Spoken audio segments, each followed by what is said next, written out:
Je vais juste préparer le chemin avant de laisser les pasteurs qui vont venir prêcher. Et comme le thème c'est « Je me livre à toi totalement Seigneur », mon thème, mon sujet ce matin, c'est reconnaître sa défaite avant de désirer l'intervention divine.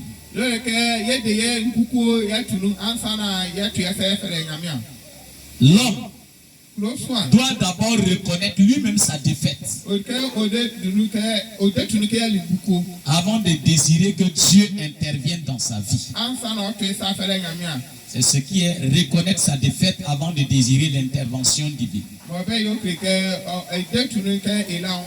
C'est mon sujet. Alléluia. Amen. Ésaïe chapitre 6 verset 1 à 8. C'est notre texte de base. L'année de la mort du roi Osias, je vis le Seigneur assis sur son trône, sur un trône très élevé du moins. Et les anges et les pans de sa robe remplissaient le temple. Des séraphins se tenaient au-dessus de lui. Ils avaient chacun 6 ailes. 2 dont ils se couvraient la face, 2 dont ils se couvraient les pieds, et 2 dont ils se servaient pour voler. Ils criaient l'un à l'autre et disaient: Saint, Saint, Saint est l'Éternel des armées. Toute la terre est pleine de sa gloire. Les portes furent ébranlées dans leur fondement par la voix qui retentissait. Et la maison se remplit de fumée. Alors je dis: malheur à moi, je suis perdu, car je suis un homme dont les lèvres sont impures. J'habite au milieu d'un peuple dont les lèvres sont impures. Et mes yeux ont vu le roi, l'Éternel des armées. Mais l'un des séraphins vola vers moi, tenant à la main une pierre ardente qu'il avait prise sur l'autel avec des pincettes. Il en toucha ma bouche et dit: ceci a touché tes lèvres.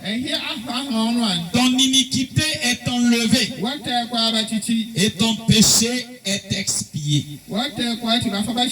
J'entendis la voix du Seigneur disant: qui enverrai-je et qui marchera pour nous?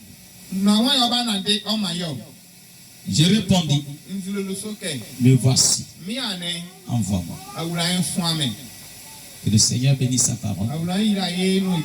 Veuillez vous asseoir. Et pendant que vous êtes assis, je vais demander au technicien de remettre le micro en attendant. Romains chapitre 8. Le verset 26. De même aussi l'Esprit nous aide dans notre faiblesse. Car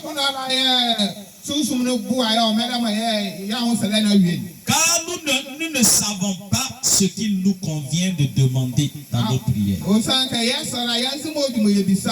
Mais l'Esprit lui-même intercède par des soupirs inexprimables. Amen. Amen. 2 Corinthiens chapitre 12 verset 6 à 10.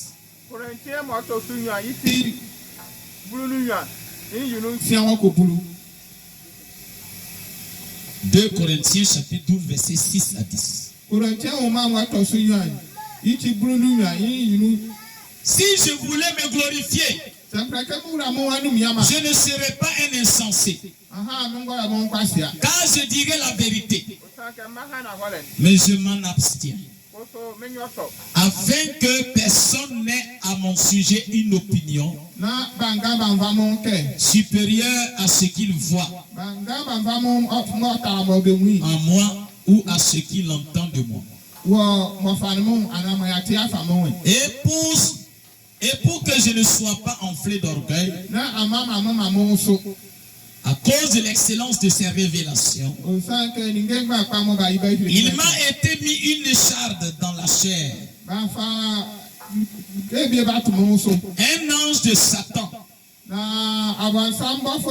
pour me souffleter et m'empêcher de m'enorgueillir. 3 fois j'ai prié le Seigneur de l'éloigner de moi.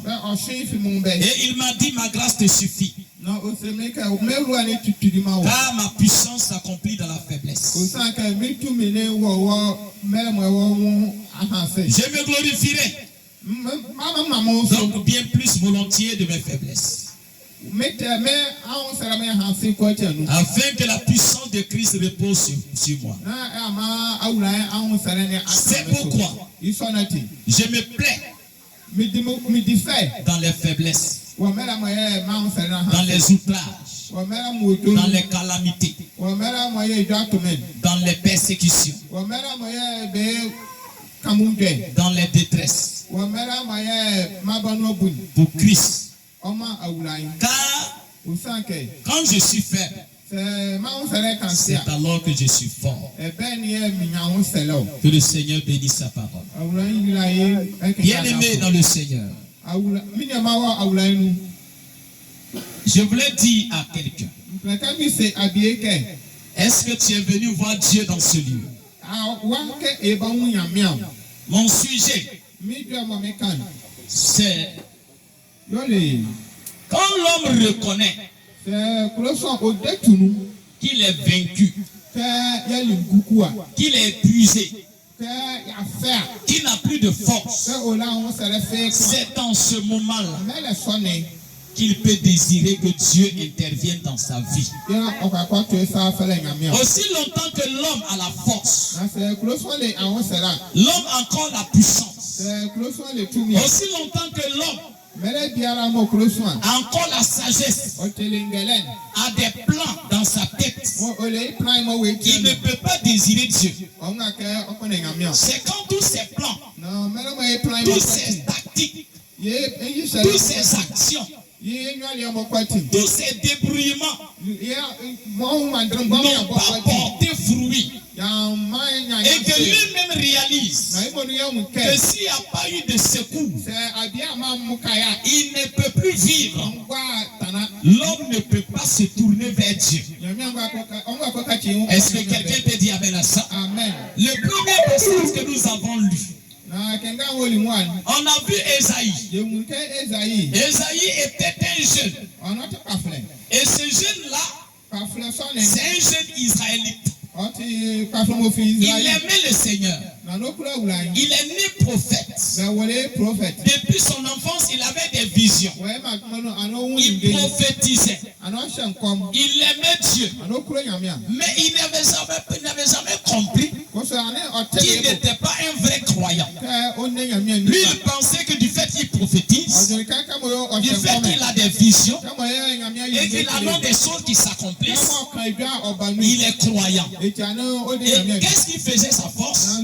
Il y avait un roi du nom d'Ozias.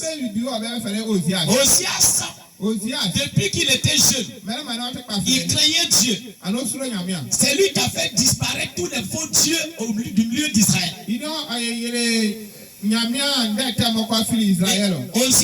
Ozias était un homme que tout le monde respectait.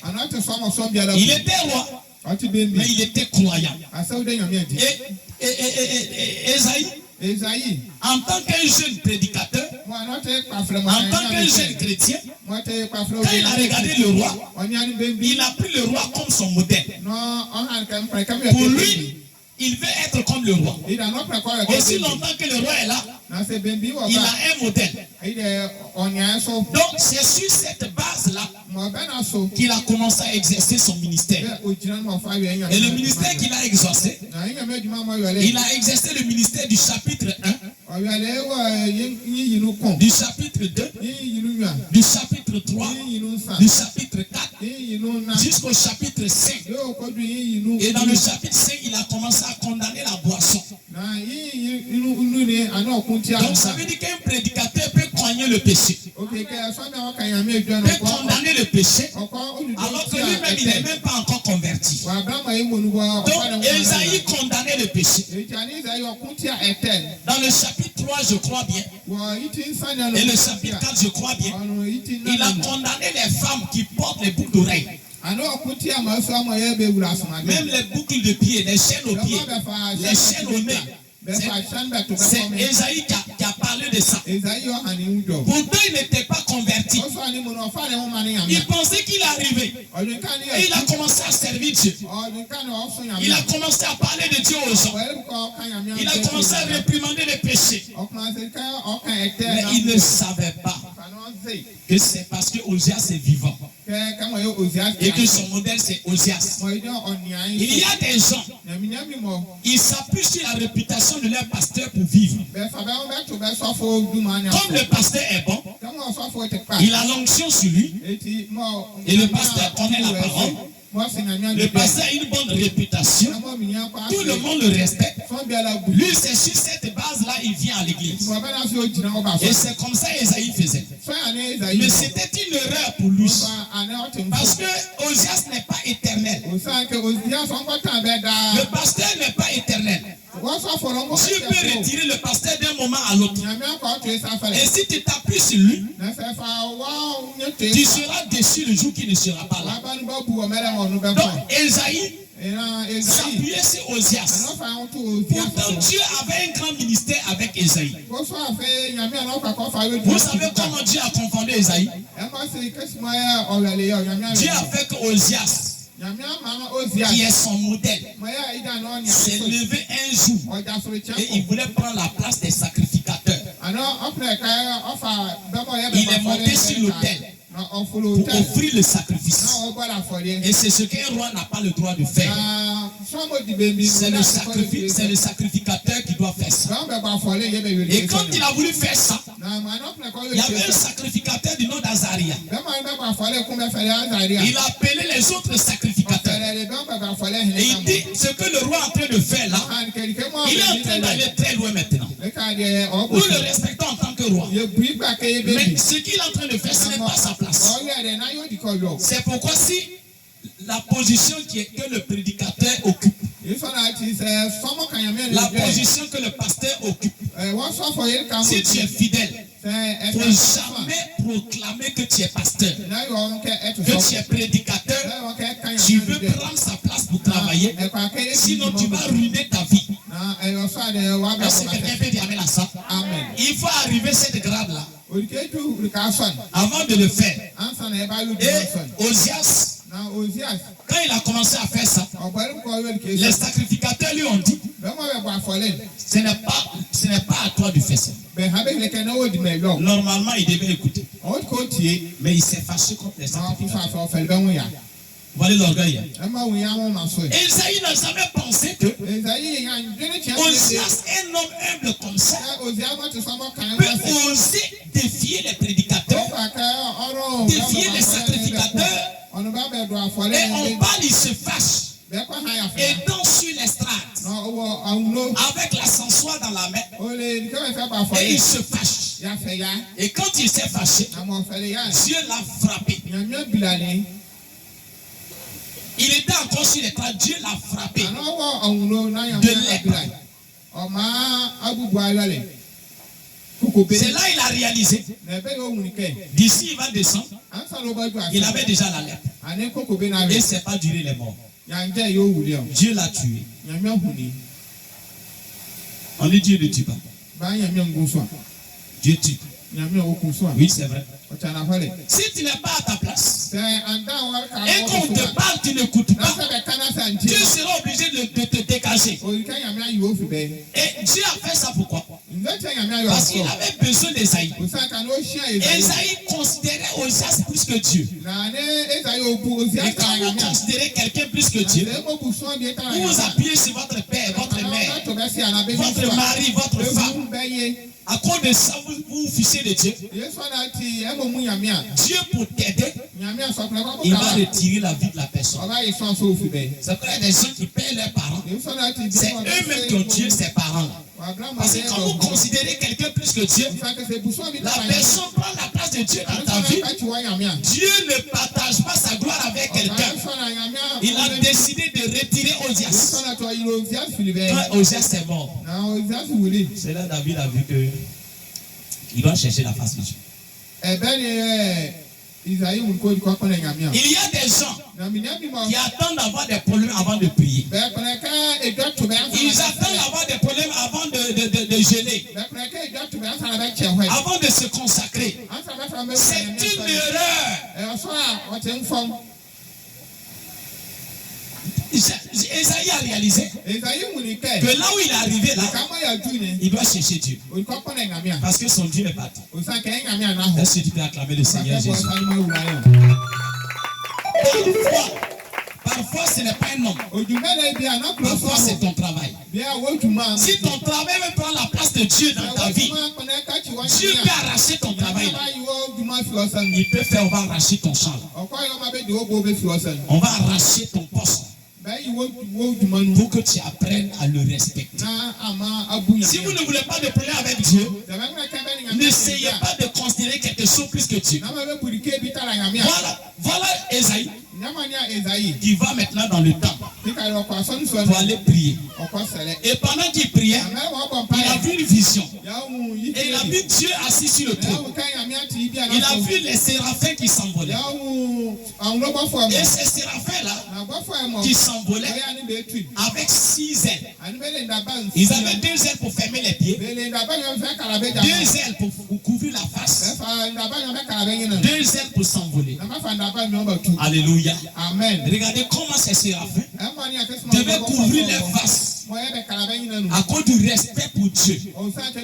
Et lui, le prophète, quand il a vu ces choses-là, ça l'a influencé. Et il a dit, malheur à moi. Ça veut dire que lui-même, il n'était pas chrétien. Il dit, malheur à moi, car mes lèvres sont impures. Et je vis au milieu d'un peuple aux lèvres impures. Lui-même prêchait à ce peuple-là. Il disait à ce peuple-là de se repentir. Parce qu'il pensait que lui-même il s'est repenti. Mais il a réalisé devant Dieu que lui, le peuple là-haut, ce sont des pécheurs. C'est pas parce que je prêche que je suis juste. Alléluia. Je ne dois pas me glorifier à cause de mes prédications. Mais je dois aussi chercher la face de Dieu. Alléluia. C'est pourquoi si vous avez un don, vous avez un talent, ne vous glorifiez pas de ça. Soyez sûr que vous avez rencontré Dieu. Esaïe, au chapitre 5. Maintenant, le chapitre 6, il rencontre Dieu. Et quand il a rencontré Dieu, il y a un séraphin qui s'est envolé. Il a pris une pierre ardente avec une pincette. Il a touché les lèvres d'Esaïe. Et il dit tes péchés, tes iniquités. Donc ça veut dire qu'il avait des péchés sont expiés. Esaïe ne pouvait pas désirer Dieu aussi longtemps qu'il n'a pas réalisé qu'il est vaincu. Là, il s'est retrouvé vaincu. Il a réalisé que si Dieu n'a pas fait quelque chose, pour lui là c'est fini. Est-ce qu'il y a quelqu'un dans ce programme qui a réalisé qu'il a fait de tout son mieux pour vivre la vie chrétienne, pour garder la parole, mais tu as toujours échoué et tu as réalisé que tu ne peux plus? C'est dans ce moment-là que tu dois commencer à désirer l'intervention divine. Alléluia. Amen. Le Seigneur Jésus-Christ.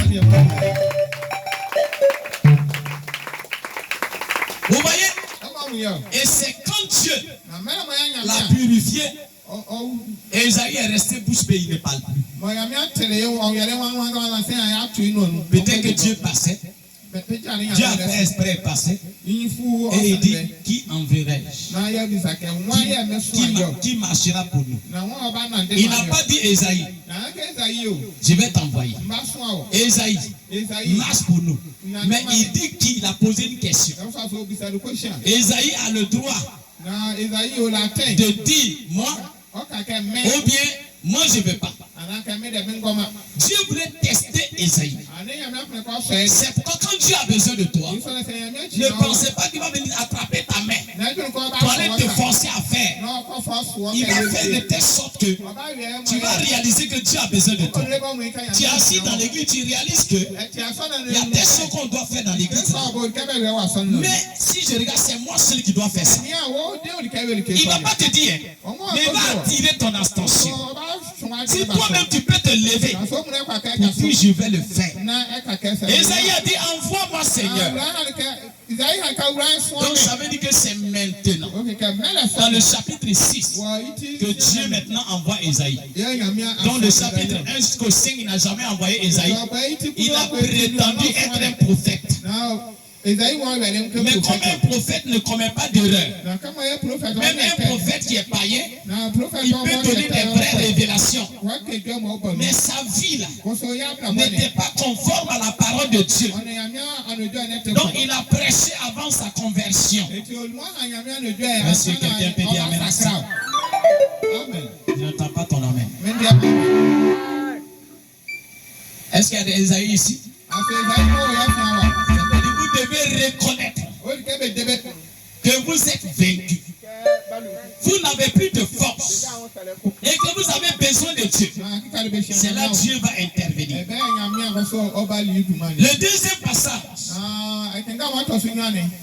Paul parle dans Romains et il dit que l'Esprit de Dieu parfois prie à notre place.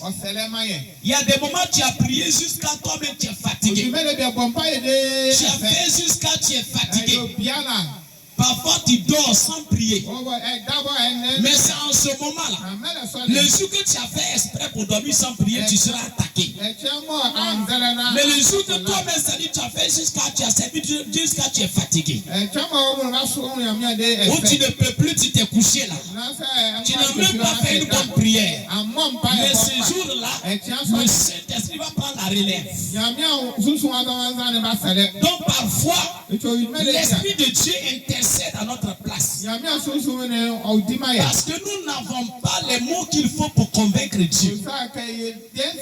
Parfois nous prions pendant qu'on prie, on réalise que Dieu réalise que les mots qu'on utilise là ne peuvent pas le convaincre.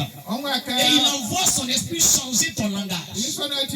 Parfois il y a des gens pendant qu'ils prient, lui-même il réalise que ce n'est plus lui qui prie. Les paroles viennent seules. Tu n'as jamais prié de cette manière. Tu sens que les mots sont seuls. Facilement. C'est l'Esprit de Dieu. Alléluia. Amen. Donc le Saint-Esprit intercède. Et l'apôtre Paul dit lui-même, dans 2 Corinthiens, il dit quoi? Il dit que lui, Paul, à cause des grandes révélations qu'il a, Dieu, pour éviter que lui soit orgueilleux, il a envoyé un ange de Satan.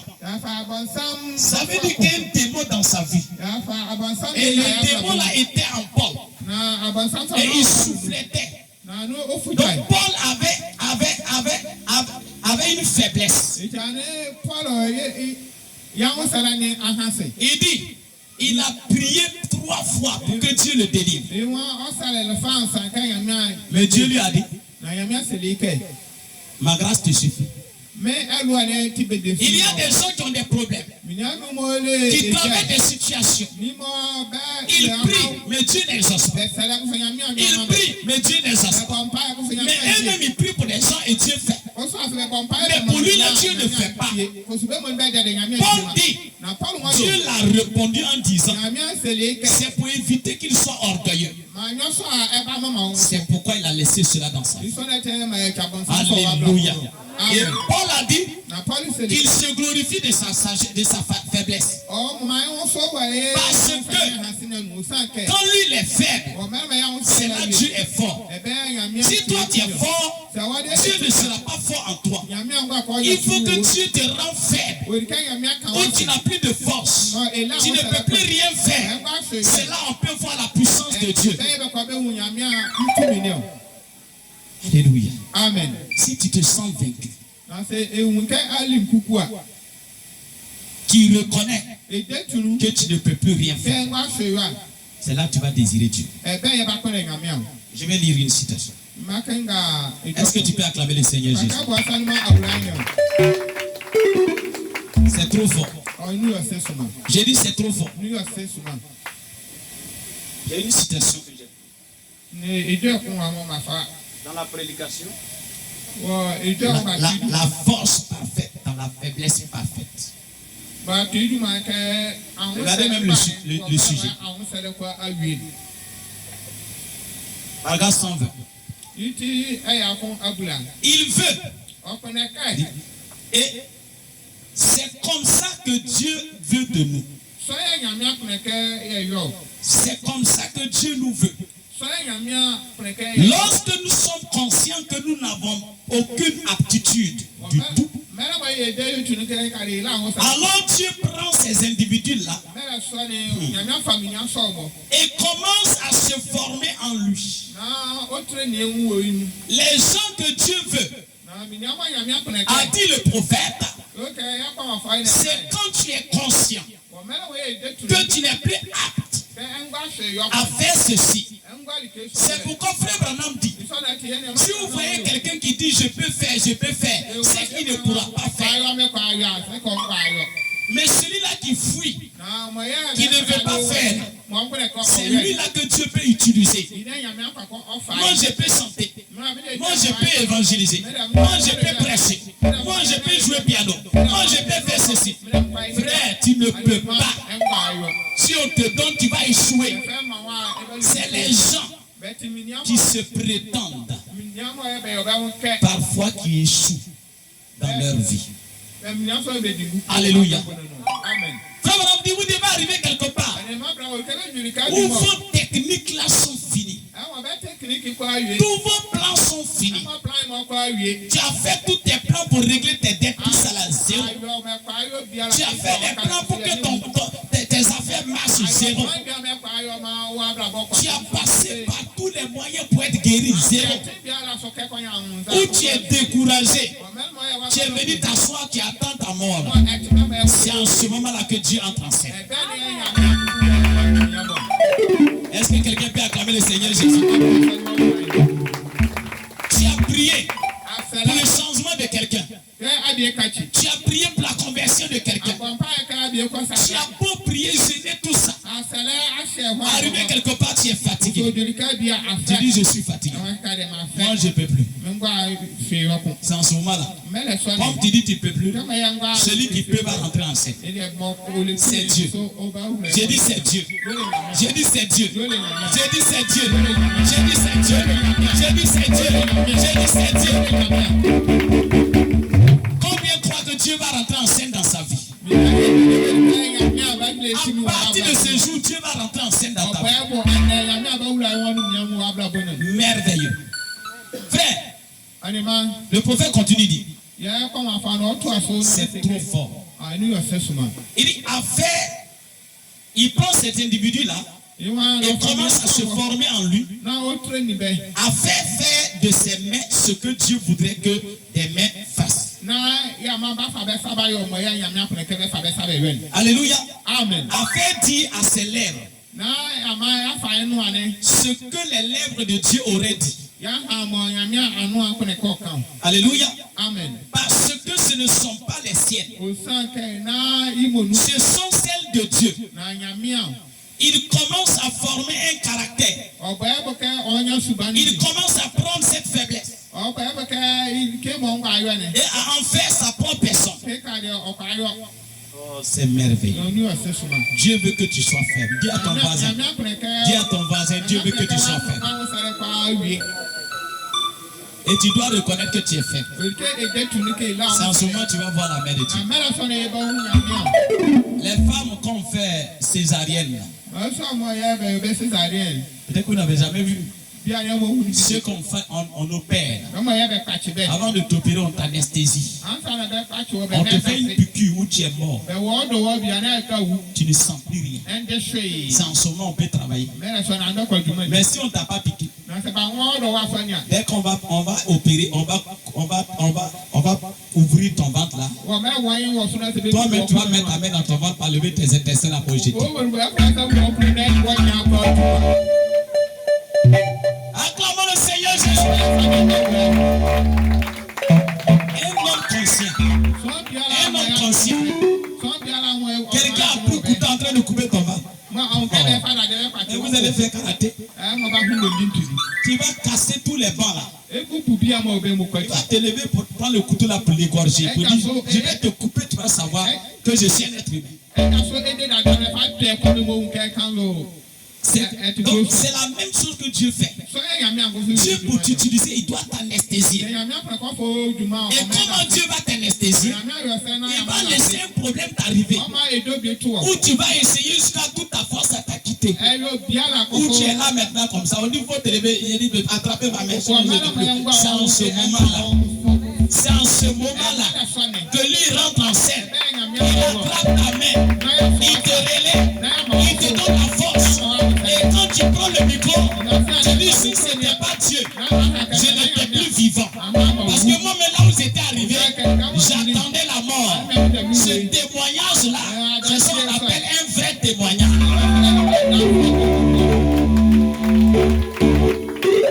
Sinon, le témoignage fabriqué, là, on ne veut pas ça. Je vous dis la vérité. Aussi longtemps que quelqu'un boit coup-tout-coup, quelqu'un fume la cigarette, tant qu'il n'est pas fatigué de boire, et tu es parti le prendre pour envoyer ici, il va se cacher pour aller boire toujours.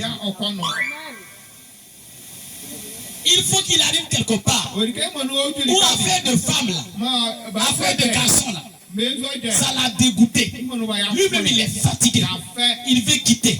Ce jour-là, s'il rencontre un serviteur de Dieu et qu'on lui dit de se repentir, il va se repentir. On lui dit d'arrêter, il va arrêter. Parce que lui-même, il est fatigué. C'est à ce moment-là que Dieu rentre en scène. Acclamons le Seigneur Jésus-Christ.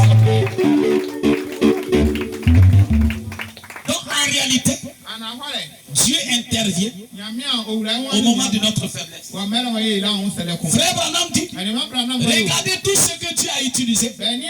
Ce sont des gens qu'on ne considère pas. Des gens qui n'ont rien. Des gens qui font pitié. Des gens que les gens disent ils ne vaut rien. Dieu prend les vauriens pour les rendre quelque chose. Il prend des vases vides. Et il fait des vases d'honneur. Est-ce que tu peux dire amen à ça? Il prend un torchon et il le transforme en un vrai habit pour qu'on sache que lui il est Dieu.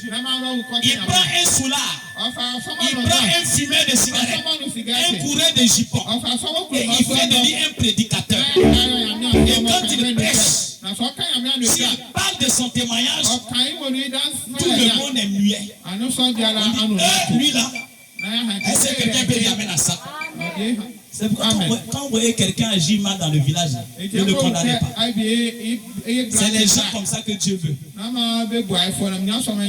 Il va le changer pour qu'on dise que lui là, vraiment si ce n'était pas Dieu, lui là seulement son Dieu là, je vais le suivre. Alléluia. Acclamons encore le Seigneur Jésus.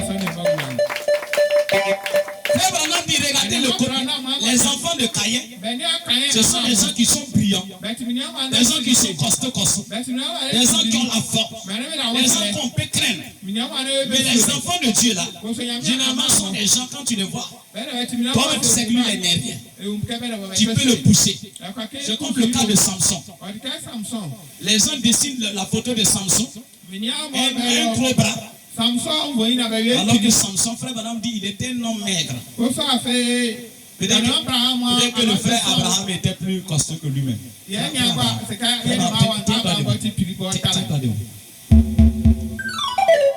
était était plus costaud que Samson. Il fallait un prophète. Frère Branham dit à cause de ce qu'il est fait, il était comme une fémelette. Il marche comme femme, comme PD. Est-ce que quelqu'un peut dire amen à ça? Amen. De deux, il a des longs cheveux comme femme. Donc de loin, quand les Philistins le voient comme ça, ils disent là, oh, on va le tuer. Venez, on va le déchirer. Sinon, s'il était costaud, il y a des gens, ils ne vont pas s'approcher. Mais il était faible. Il était maigre. Alléluia.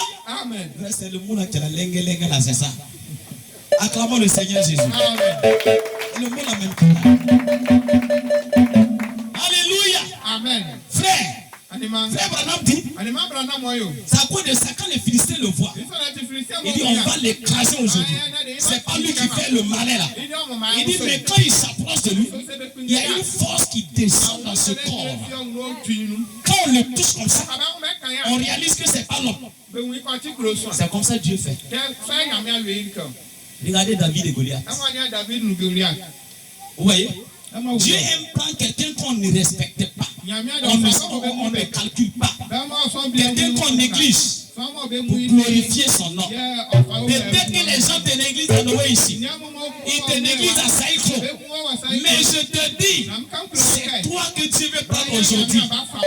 Si tu peux te livrer totalement à lui pour qu'il puisse glorifier son nom dans ta famille, dans ton village, dans ton quartier.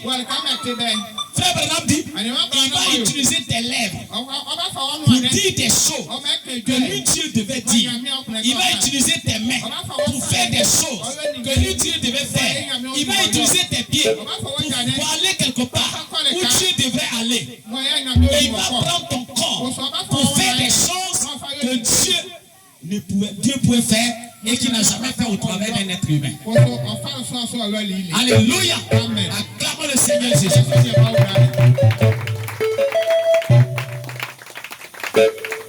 Donc Samson, 1000 personnes. On va le déchirer. Eux, ils avaient des lances. Ils avaient tout. Mais Samson n'avait rien. Il a tourné à gauche. Il y avait un âne qui est mort là-bas il y a longtemps. Il regarde et voit la mâchoire. La mâchoire d'âne. Il est couché. Il a ramassé. Quand il a ramassé, je me demande les Philistins vont dire, moi j'ai marché, toi tu es os. Il portait des casques en fer. Casques en fer. Est-ce qu'un os peut casser un fer? Donc, il pensait que le monsieur plaisantait. Quand un s'est avancé, Samson a soulevé la mâchoire. Quand il a mis sur le casque en fer, là, ça a fendu le casque jusqu'à fendre la tête. Ça, c'est miracle. Alléluia. Amen. Alléluia. Amen. L'autre s'est approché avec son épée. Quand les deux épées se sont croisées, son épée est cassée. Son épée est cassée et la mâchoire de Samson est toujours dans la main. Frère Branham dit c'est le Saint-Esprit qui s'est saisi de la mâchoire. Comme le Saint-Esprit a pris la pierre de David pour aller assommer Goliath. Dieu n'a pas besoin d'autre chose. Qu'est-ce que tu as dans ta main? Si tu as ce même don de chanter, c'est ce que tu vas utiliser pour vaincre les démons. Si tu as un don de guérison, c'est ce que tu vas utiliser pour vaincre Satan. Est-ce que quelqu'un peut dire amen à ça? Si tu as un don de prédication, si tu as un don de libéralité, aider les gens dans l'église, c'est ce que tu vas utiliser pour vaincre. Oh, je n'entends pas des amis. La mâchoire d'âne là, tu n'as rien. Peut-être que tu as 500 francs dans ton Orange Money. Aujourd'hui, Dieu veut prendre ce qui est dans ta main.